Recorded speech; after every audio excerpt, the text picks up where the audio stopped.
राष्ट्रवादी काँग्रेस पक्ष अजितदादा पवार गटाचे विद्यमान आमदार व आंबेगाव शिरूर विधानसभा मतदारसंघाचे महायुतीचे अधिकृत उमेदवार राज्याचे सहकार मंत्री दिलीपराव वळसे पाटील यांचे प्रचार दौरे सुरू आहेत। वळसे पाटील यांनी मोर्डेवाडी येथील प्रचार दौऱ्यात मतदारांशी संवाद साधला, तेथील समस्या समजावून घेतल्या। यावेळी झालेल्या सभेत दिलीपराव वळसे पाटील यांनी उपस्थित नागरिकांना संबोधित केले। मंचर शहराला व या मोर्डेवाडीला येत्या काळामध्ये हक्काचं स्वच्छ पाणी मिळेल, यासाठी 1 टीएमसी बंधाऱ्याची निर्मिती केली जाणार आहे। त्यामुळे पाण्याचा प्रश्न कायमस्वरूपी सुटेल। या मतदारसंघात पुरुषांसाठी 100 बेडचे स्वतंत्र हॉस्पिटल आणि महिलांसाठी स्वतंत्र 100 बेडचे हॉस्पिटल तयार होत असून तेही लवकर पूर्णत्वास जाईल अशी माहिती दिली। विरोधकांच्या आरोपांना प्रत्युत्तर देताना दिलीपराव वळसे पाटील म्हणाले की डिंभा धरणातून कर्जत जामखेडला बोगद्यामार्गे पाणी घेऊन जाण्याच्या परवानगीबाबत माझा खोटा अपप्रचार केला जात असून यात कोणतंही तथ्य नाही। निवडणूक आली म्हणून कोणीतरी येईल, काहीतरी आश्वासन देईल, परंतु या भूलथापांना बळी न पडता राष्ट्रवादी काँग्रेस पक्षाच्या घड्याळ या चिन्हासमोरील बटन दाबून पुन्हा आपली सेवा करण्याची संधी द्याल, यात तीळ मात्र शंका नाही, असा विश्वास दिलीपराव वळसे पाटील यांनी व्यक्त केला। मध्यंतरी जरी आम्ही वेगळ्या पक्षाची विचारधारा घेऊन पुढे जात असलो तरी याआधी सुरुवातीच्या काळात दिलीपराव वळसे पाटील आणि मी एकाच पक्षात होतो। गेल्या 35 वर्षात दिलीपराव वळसे पाटील यांनी या आंबेगाव तालुक्यात पायाभूत सुविधांबरोबरच आरोग्य, दळणवळण, शिक्षण, पाण्याचे प्रश्न अशा अनेक महत्त्वाच्या गोष्टींसाठी काम केले। त्यामुळे त्यांना भरघोस मताधिक्याने विजयी करा, असे आवाहन पुणे जिल्हा म्हाडाचे अध्यक्ष व शिरूर लोकसभेचे माजी खासदार शिवाजीराव आढळराव पाटील यांनी केले। आमचे प्रतिनिधी लक्ष्मण दातखेळे यांनी घेतलेला हा आढावा पाहूया।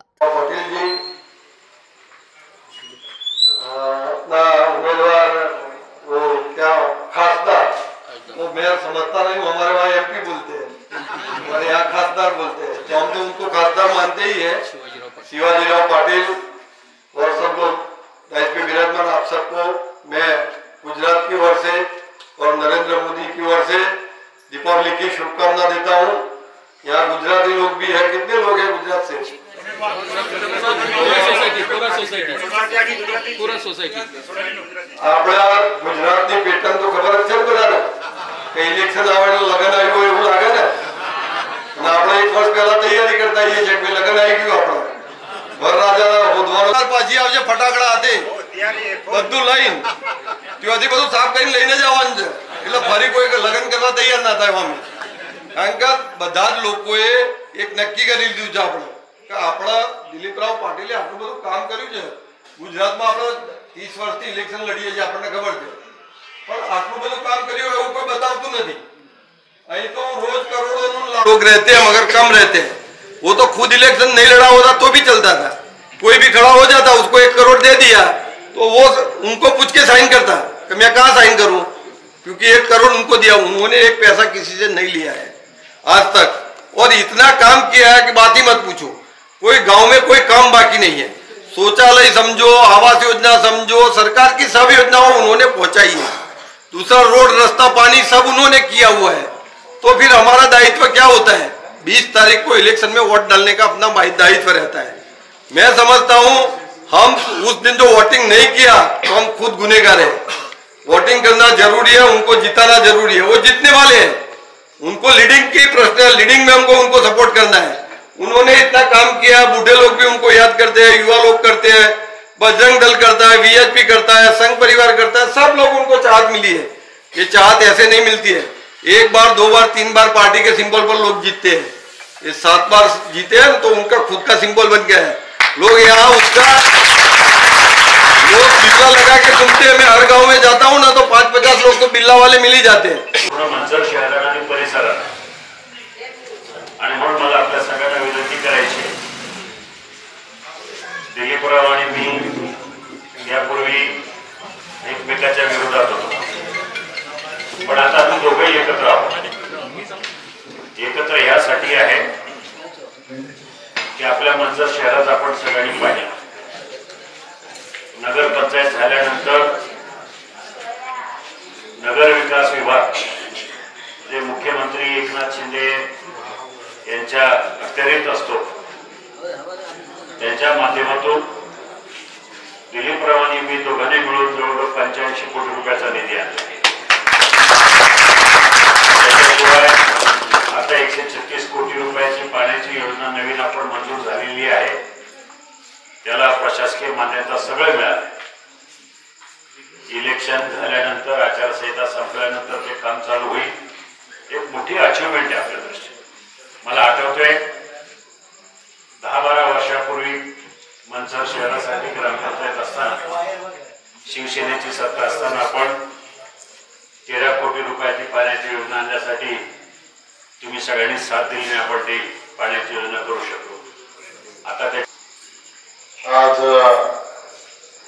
लिंबाचं धरण असेल,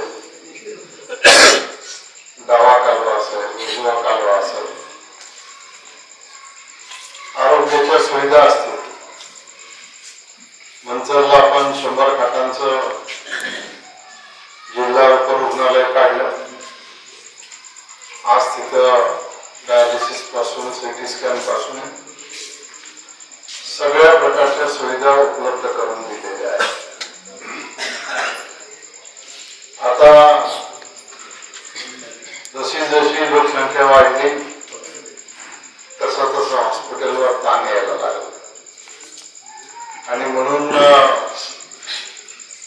आता तांबेमुळ्याच्या तिथे बांधकाम चाललंय. दुसरं 100 बेडचं हॉस्पिटल त्या ठिकाणी आता आपण बांधायला काढलंय. उद्याच्या काही दिवसात ते पूर्ण होईल आणि हे 100 बेडचं आणि ते 100 बेडचं हॉस्पिटल झाल्यावर गावातलं 100 बेडचं हॉस्पिटल महिलांसाठी आणि तिकडचं 100 बेडचं हॉस्पिटल पुरुषांसाठी करण्याची माझी योजना आहे आणि तशा प्रकारचा प्रयत्न मी करतो. शिक्षणाच्या बाबतीत आपण अनेक शाळा काढल्या, कॉलेजेस काढली, इंग्रजी मीडियमच्या शाळा काढल्या. आदिवासी मुलांसाठी सुद्धा इंग्रजी मीडियमची शाळा आपण काढली आणि हे सगळं करत असताना मी ज्यावेळेला शिक्षण मंत्री झालो त्यावेळेला शिक्षण मंत्री असताना आपल्या तालुक्यामध्ये इथं अवसरीला म्हणजे मुळेवाडी रोडला एक गव्हर्नमेंटचं इंजिनिअरिंग कॉलेज काढलं, एक पॉलिटेक्निक काढलं.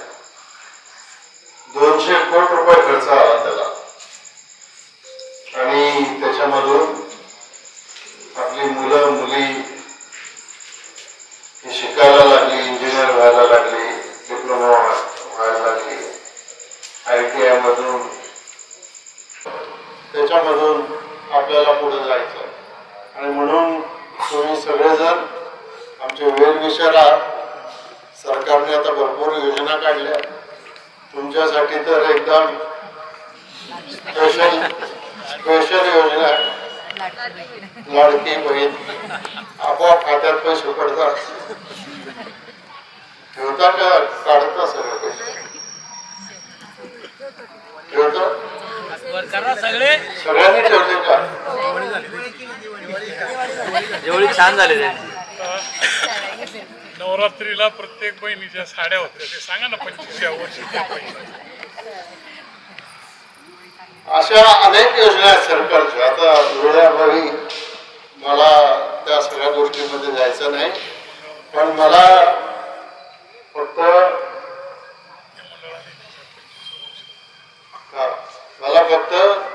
तुमचं अभिनंदन एका गोष्टी करता करायचं आहे की तुमचं जे मंडळ आहे या मंडळाला 25 वर्ष पूर्ण झाल्याबद्दल तुमचं मनापासून सगळ्यांचं अभिनंदन. आणि परत एकदा मी तुम्हाला हात जोडून विनंती करतो की उद्याच्या निवडणुकीमध्ये तुमचा आशीर्वाद आणि पाठिंबा हा मिळावा आणि पुन्हा एकदा महाराष्ट्राच्या विधानसभेत जाऊन आपले उरलेले प्रश्न हे प्रश्न सोडवण्यासाठी आपण साथ द्यावी अशी अपेक्षा करतो. भीमाशंकर पासून 40 गावापर्यंत झालेला विकास सर्वांना माहीत आहे. महाराष्ट्रातील महत्वाचे निर्णय साहेबांनी घेतलेले माहीत आहेत. पण साहेब तुम्ही 2004 साली या भागामध्ये इंजिनिअरिंग कॉलेज फक्त जाहीर केलं आणि त्याची निर्मिती झाली आणि आमच्यासारखी लोक त्या भागामध्ये बांधकाम व्यवसायिक झाली. खरं तर त्या दरम्यान त्या भागामध्ये गुंठ्याला फक्त 1-2 लाख रुपये भाव होता. आज 15 लाख रुपये गुंठा दिला तरी जागा मिळत नाही. याचे खरे शाश्वत विकास जो केला असेल तर साहेब तुमच्यामुळे आहे. आणि खऱ्या अर्थाने लाभार्थी जो विषय असेल, कार्यकर्ता लाभार्थी, तर हा अप्रत्यक्ष लाभार्थी तुमच्या समोर आहे. दादा, तुमच्या खासदारकीच्या लोकसभेच्या इलेक्शनच्या वेळी या 156 होता आणि आता नवीन 55-56 आहे. त्यावेळी आम्ही तुम्हाला 251 मतांची या सर्व मतदारांच्या तुमची सर्वांची परमिशन घेऊन साहेबांना शब्द देतोय 352च्या वरती तुम्हाला मतदान होईल, आघाडी मिळेल ही शाश्वती देतो आणि सांगतो आपण सर्वजण तुमच्या मारवाडीच्या या भागामध्ये उपस्थित झालात त्याबद्दल पुन्हा एकदा आपल्या सर्वांचा आभार व्यक्त पूर्ण करीतच असते साहेब. आणि डिसेंबर महिन्यात साहजिकच साहेब आमदार झाल्यावर आपल्याला कॅबिनेट मंत्रीपद भेटणारच आहे. त्याबद्दलही साहेबांचं आपण आत्ताच स्वागत करू, कारण आपण बोलताना पॉझिटिव्ह बोलायचं. आपल्याकडे आमच्या वाडीमध्ये साहेब निगेटिव्ह एनर्जी कधीच चालत नाही. जे आहे ते पॉझिटिव्ह. साहेब आमदारही होणार आणि पुढच्या महिन्यामध्ये कॅबिनेट मंत्री पदाची शपथही घेणार. त्यासाठी आपण आमच्या कमलदेवीच्या मंदिरात आपण केक कापून साहेबांचं स्वागत करूया. त्याचप्रमाणे आपल्या रस्त्यासाठी आपल्याला दादांनी जो निधी टाकला, दादा तुमचं आणि वाडीचं एक वेगळं अतूट नातं आहे. पहिल्यापासून वाडी तुमच्यावर खूप प्रेम करते आणि तुम्ही वाडीवर खूप प्रेम करता. इथून पुढेही तुम्ही असंच आमच्या वाडीवर प्रेम दाखवा. आमचे बाजीराव तर आपल्याला बाकीकडे फिरायची गरजच नाही ना काही. सिंपल गोष्ट आहे, आपल्याकडे कॅबिनेट दर्जाचा मंत्री असताना आपण साधे आमदारांना 3-4 कोटी रुपयापेक्षा जास्त निधी भेटणार नाही. एका दिवसात जर आपला माणूस 100 कोटी रुपयाचा निधी आणत असेल तर दुसऱ्या माणसाची आपल्या तरी तालुक्याला जाता सध्या गरज नाही, कारण आपल्याला विकास भरपूर करायचा आहे. बोलण्यासारखं भरपूर आहे. साहेब आपणाला विनंती, आमचे सर्वजण सदस्य असतील ते तुम्हाला नक्कीच सांगतील आम्हाला काय पाहिजे ते तुम्ही देण्याचा प्रयत्न करा. आणि आमच्या वाडीचं असंच 100% प्रेम तुमच्यावर राहील. तुमचंही प्रेम आमच्यावर असंच राहू द्या. दादा तुम्ही तर आमच्या मनातले खासदार आहातच, बाकी कागदोपत्री कोण खासदार आहे आमच्या वाडीला त्याच्याशी काही घेणं देणं नाही. आजही आमच्या लहान मुलाला जरी उठवलं त्याला पटकन सांगितलं सांग खासदार कोण, तो पटकन सांगा शिवाजीदादा आढळराव पाटील. त्याच्यामुळे आमच्या वाडीचंही तुमच्यावर भरपूर प्रेम आहे. आमचे भाजपाचे संदीप भाऊ आहेत, संदीप भाऊंचे वाडीवर चांगलं लक्ष असतं. संदीप भाऊंचे मनापासून धन्यवाद. आमची बाकी राष्ट्रवादीची टीम आहे ती टीम पूर्ण ताकदीनिशी उतरलेली आहे आणि ती टीम जेव्हा उतरते त्यावेळेला विजय हा 100% फिक्स असतो. सर्व टीमचंही मी आमच्या वाडीतल्या सर्व ग्रामस्थांतर्फे स्वागत करतो आणि थांबतो. मार्गे या ठिकाणी मंचरसाठी जवळजवळ 135 कोटी रुपयाची स्कीम या ठिकाणी आपल्याला भेटलेली आहे. म्हणजे कुठल्याही नदीचं दूषित पाणी आपल्याला भेटणार नाही. आपल्याला डायरेक्ट डिंब्याचं स्वच्छ पाणी या ठिकाणी नारळासारखे पाणी मंचरकरांना भेटणार आहे. म्हणून साहेब पुन्हा एकदा तुमचं मनापासून स्वागत करतो आणि असंच या ठिकाणी कार्य तुमच्या हातून घडत राहो अशी विनंती करतो. आपल्या मोडवाडीमध्ये जर सांगायचं म्हटलं तर नामदार दिलीप वळसे पाटलांनी सर्वात पहिली पाण्याची स्कीम आपल्या डोंगरी भागातून किंवा मंचरमधून आमच्या मोडवाडीमध्ये गेली. साहेब त्यावेळेस मी राष्ट्रवादीत होतो, आता मी दादांसोबत होतो, आता दादांबरोबर तुमच्या बरोबर आहे. तर त्यावेळेसची का आता सांगायचं म्हणजे आम्हाला 4 वाजता पाणी बघा उठायला लागलं, 2 वाजता 4 वाजता कधीही पाणी येतो. त्यावेळेस सीताराम बेंडे पाटील होते, ते आता नाही तिथं, पण त्यांच्याबरोबर आम्ही बाबू शेतात वाजीराव असेल सर्व लोकांनी आम्ही पाठपुरावा करून तुमच्याकडे मागणी केली. त्यावेळेस आपल्याकडं मतदानाचा टक्का राष्ट्रवादीला फार कमी होता, परंतु त्यावेळेस तुम्ही ती पाण्याची स्कीम केली. त्याच्यानंतर आज तागायत या मंचरमध्ये अतिशय चांगल्या प्रकारचं पाणी या मोडवाडीसाठी भेटलं आणि त्याच्यानंतर पाणी पुरवठा कमी व्हायला लागला. त्यानंतर दादांना मी सूचना केली की दादा आपल्या मोडवाडीसाठी आणि मेकेमाळ्यासाठी पाण्याची काहीतरी आपल्याला वेगळी स्कीम करावी लागेल. ज्यावेळेस 13 कोटी 72 लाखाची पाण्याची स्कीम मंचरसाठी मंजूर झाली त्यावेळेस दादांनी देखील त्या मोडवाडील दादांचं जास्त प्रेम होतं. दादांनी देखील चांगल्या प्रकारची अजून एक मोठी स्कीम आपल्या मोडवाडीसाठी केली. 2 टाक्या त्या ठिकाणी उपलब्ध आहेत. आता 24 तास पाणी आपल्याला मोडवाडीसाठी देता येते. त्या ठिकाणी मान्यता प्राप्त होणार आहे आणि छोटे मोठे व्यवसाय त्या ठिकाणी त्या रोड लगत सुरू होणार आहेत आणि हे केवळ आपल्या माध्यमातून झालं. परंतु मी या ठिकाणी सांगू इच्छितो की आज जर दादा तुमच्या बरोबर आले, जरी आम्ही तुमच्या विरोधात यापूर्वी काम जरी केलेलं असेल, परंतु आमच्याकडे एक असायचं की आम्ही 100% म्हणजे 100% एकच शिक्का चालायचं. मग जर आता दादा तुमच्या बरोबर आले तर आता 100 नाही 101% आम्ही सर्वजण यापूर्वी देखील एक सांगायचं राहिलं की गोकर्णेश्वर साठी जो माईक आहे, आमच्याकडं माईक सिस्टम नव्हती. आपण आरतीच्या वेळेस आलो, थोडस माईकचा आमचा आवाज व्यवस्थित नव्हता. आपण त्यावेळेस सुद्धा विचारलं का काय प्रॉब्लेम आहे, सांगितलं आमच्याकडे नाही. त्यावेळेस सुद्धा आपण जवळजवळ 2 लाख रुपयाची सिस्टम त्या ठिकाणी दिली. परंतु आपण पाहिलं नाही की ही विरोधी मंडळी आहे. असं वेळोवेळी आम्हाला आपण निधी गेला करत देत गेला, परंतु आम्ही तरी देखील एकनिष्ठ दादांच्या पाठीमागे असेल, लोकनेते किसनराव बानकिले असेल यांच्या विचाराशी एकनिष्ठ राहिलो. परंतु आज दादा आणि तुम्ही एकत्र झालात, त्यामुळं हम सब एक है या नाऱ्याप्रमाणे आम्ही बरोबर आपल्या तुमच्या पाठीशी गंभीरपणे या ठिकाणी उभे राहणार आहोत.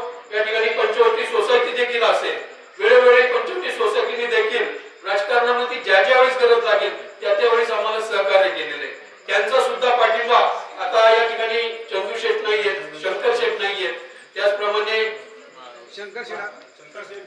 हो तिन्ही मंडळी बाहेर गेलेले आहेत. परंतु या ठिकाणी पुरुषोत्तम शेठ असेल, नानजीभाई असेल, अमृत शेठ असेल, त्याचप्रमाणे नटू शेठ असतील, मणिभाई पटेल असतील, तसेच केशूरबाई असेल, मगन शेठ असेल, बाबू शेठ असतील, मोहन शेठ असतील, सगळेच आमच्या अशोकराव असेल, किशोर असेल, मोहन शेठ असतील, सर्व जगन शेठ, भरत, सर्वच मंडळी या ठिकाणी उपस्थित आहेत. आम्ही सर्व तसं बघितलं तरी पंचवटी सोसायटी म्हणलं, परंतु आजपर्यंत गोकर्णेश्वर नगर मध्ये एकत्र सप्त्याचा कार्यक्रम असेल, एकत्र आमचा गणपती उत्सव असेल, नवरात्र उत्सव असेल, आम्ही गुन्ह्या गोविंदाने एकत्र साजरे करत असतो. त्यामुळे राजकारणात देखील आम्ही आमची ताकद ही एकत्रपणे दाखवत असतो. आणि मग आज देखील आपण या ठिकाणी आलात, आम्ही 100% सांगतो की आम्ही सर्वजण एकत्रपणे या ठिकाणी गर्वस्थित पूर्वताई वळसे पाटील या ठिकाणी येऊन गेल्या. त्यांना सुद्धा मी त्या दिवशी सांगितलं की तुम्ही या ठिकाणी विरोधकच राहिलेले नाही, त्यामुळे तुम्ही इकडे यायचं काही कारण नाही. आम्ही 100% तुमच्या पाठीशी उभे आहोत.